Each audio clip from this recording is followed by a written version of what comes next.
Hello and welcome to another episode of Kiss Me, Son of Pod, the companion podcast to Kiss Me, Son of Blog, which is a newsletter where I am writing about every song by They Might Be Giants. My name is Chase Roper.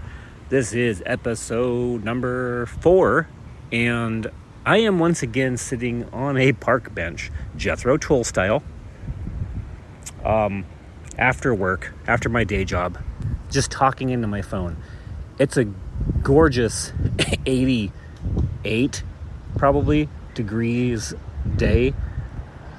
That's a terrible way to say a sentence. It is very sunny and blue skies, and it's 87 degrees out, and that's too hot.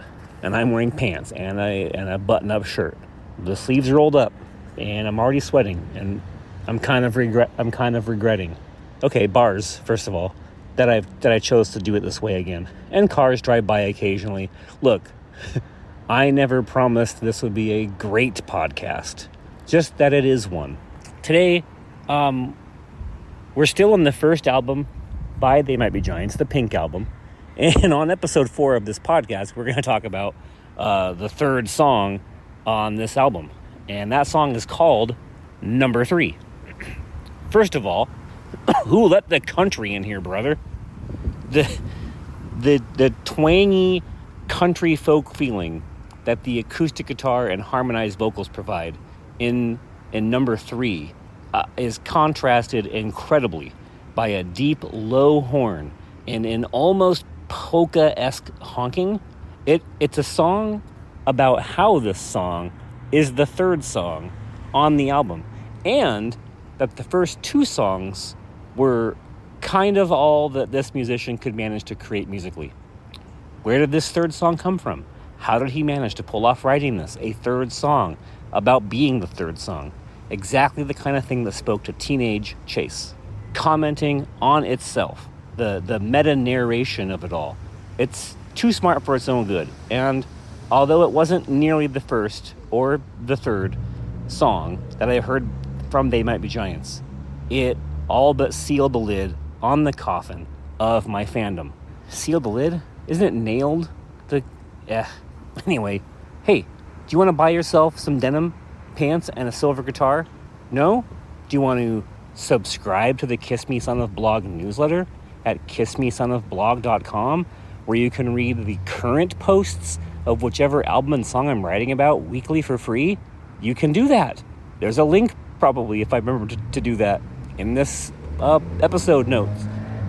Or you can just go to kissmesonofblog.com and you can subscribe there. It's always free. There's a Discord somewhere. You have to find me, email me. I'll send you a link to it. I don't know how that works, but the links become no good after a while. Who knows? Okay, back to the song. Does that make it sound as though, when I talk about the coffin, that it ruined my fandom? Like it sealed it, and then it buried me, and I was dead? I was more in than ever, is what I'm trying to say. It made me like it. Even I was for sure going to like this band because of it. But do not let the humorous nature of this track fool you. It is not a mere joke song, okay? Track 1, Everything Right Is Wrong Again, and track 2, Put Your Hand Inside the Puppet's Head, we're featuring John Linnell and John Flansburgh separately, right? One was a Linnell feature. The second song was a Flansy song. This song, for the first time on this album, gives you a sneak peek into something very special, the harmony of the Johns. There's only 2 songs in me, and I just wrote the third. Don't know where I got the inspiration or how I wrote the words. Spent my whole life just digging up my music's shallow grave for the 2 songs in me and the third one I just made. My oldest son went to school for music. One night, we're sharing some new things that we've been listening to. He brought up an interesting topic. Who are 2 vocalists in a band that are iconic and unmistakable when you hear them? His first easy example is John and Paul of the Beatles. How about Serge and Darren of System of a Down? Sure. Maybe Mark Hoppus and Tom DeLonge, Blink-182. I think so. But undeniably, John and John of They Might Be Giants. It's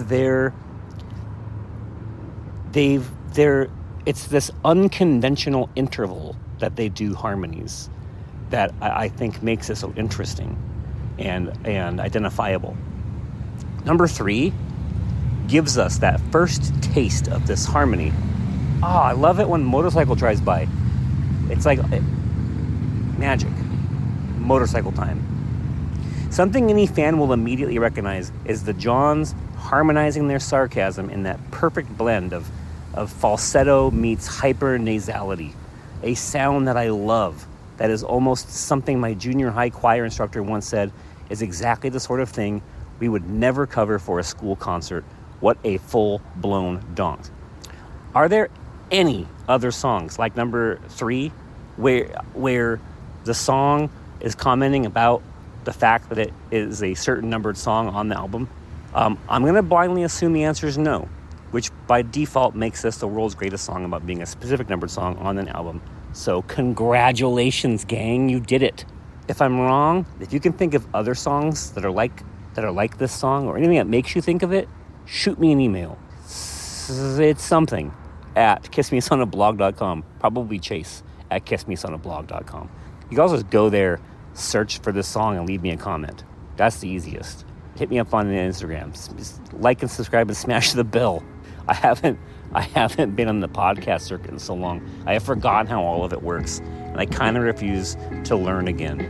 But thank you for listening to this podcast episode, and we'll be back next week talking about the next song on this album on Kiss Me, Son of Pod.